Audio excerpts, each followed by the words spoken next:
पूर्व भारतर प्रसिद्ध यात्रा बाबा चंदनेश्वर महादेव पवित्र चड़क पर्व।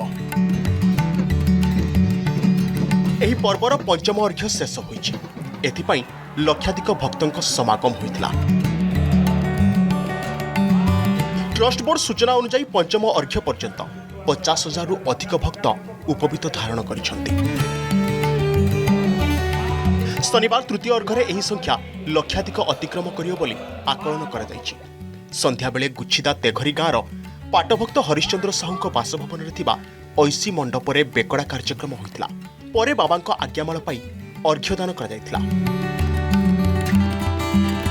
पाखापाखि 1.5 लाख रु अधिक भक्त उपवीत धारण करिए बोली ट्रस्ट बोर्ड पूर्व आकलन करिछि। बाबा पाखे 13 वर्ष पाखर व्रत धारण आरंभ होती। तेणु मुझे 5 वर्ष तेणु बाबा पाखे जी जहाँ मानसिक करता पूरण होता है। जी जिते बड़ बड़ डॉक्टर पाखे फेरी आसी था से बाबा पाखे जो मानसिक करता से बेलपत्र हो बाबा क्षीर हो खाली से सुस्थ हो जाए। तेणु से विश्वास भरोसा मोर रही। तेणु मुझे भक्त हो बाबा पाखे शरण कर 5 दिन रही पाखे व्रत धारण करेंगे। आज हूँ पंचमर्घ्य। ए पंचमर्घ्य पाखापाखि 70,000 रु ऊर्ध्व भक्त उपवीत धारण कर सारे। आहरी चतुर्थ अर्घ तृतीय अर्घ अच्छी आम आशा करुचु एथर 7 रु 8 लाख भक्तों समावेश हो पारे। जदिव पाग प्रतिकूल अच्छी तथापि लोक मान शो छुटबार आदौ कम है ना। लक्षाधिक भक्त विशेषकर आसी पहुंची आज उपवीत धारण कर। आसंता काली चतुर्थ अर्घ तापर नीलपाट रही। जो दिन नील से दिन बाबा कामिना विवाह और पाट पर्व रही उद्यापन दिवस।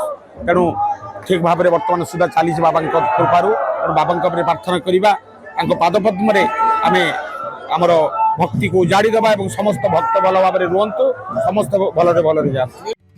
महानील पर्व एवं पाट पर्व को नहीं एथर 10 लाख रु अधिक श्रद्धालुओं समागम होबार आकलन कर दृष्टि रखी मंदिर परिसर में ब्यारिकेड प्रचुर आलोक व्यवस्था अस्थायी स्वास्थ्य शिविर पानीय जल एवं गाड़ी पार्किंग सह व्यापक व्यवस्था कर आईन श्रृंखला एवं भिड़ नियंत्रण पर 20टी सीसीटीवी 6 अतिरिक्त एसपी 7 डीएसपी 21 आईआईसी 89 एसआई बा एएसआई एवं 21 प्लाटून पुलिस फोर्स मुतयन कर बाबांकर असीम अपार शक्ति अच्छी जहाँकि से आपण मैंने देखुवे ये लक्ष लक्ष भक्त मान आसुँच किए जाने कौ जन कौटी आसती किसी जना ना किए कौ भाया उपकार पाई जना ना।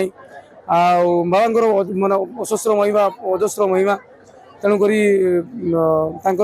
चैत्र मास चड़क यात्रा लक्षाधिक श्रद्धालु आसती। ये जो चड़क पर्व आहरी आग को बहुत बड़ 3टी बड़ कार्यक्रम रही जो कामिना विवाह महादेव जो कामिना राक्षसी की विवाह करेंगे एवं नील पर्व एवं उद्यापनी पर्व पाट पर्व। ये पाट पर्व आमर बहुत दर्शनीय कार्यक्रम रही। ये कार्यक्रम रे माने आमर देह सारा कंटा फुड़ी आमर आसंती आमर भक्त माने एवं शेष में माला चंदनी द्वारा भाईचारा संपर्क स्थापन करी ये मेला चड़क मेलार उद्यापन हुए।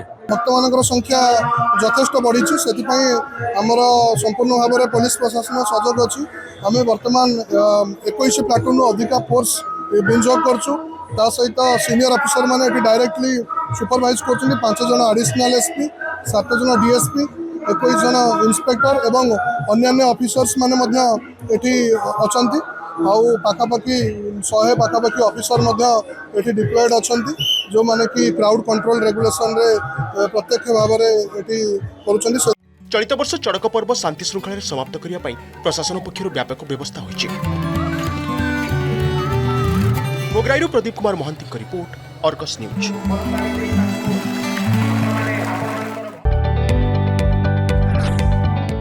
जदि आपंक आम भिडी भल लगा तेब आम चैनल को लाइक शेयर और सब्सक्राइब करने को जमा भी भूलु नहीं।